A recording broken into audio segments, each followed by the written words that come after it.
The difference between fix and hold and fix and flip is that one you hold, you keep as a rental, and the other one you sell. This can also be a great option if you have a strong network of contractors that you can utilize. You can also gain rehab experience. With the fix and flip, the construction costs a lot of times are typically higher because you're doing sometimes more of an extensive renovation.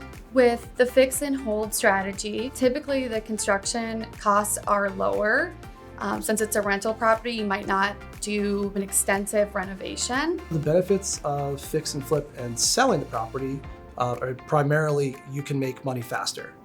So you exit the property quicker. Once it's fixed, you get the property sold at peak value. With a fix and hold, you're playing the longer game, in which case you're trying to benefit from profit over the next 10 or plus years.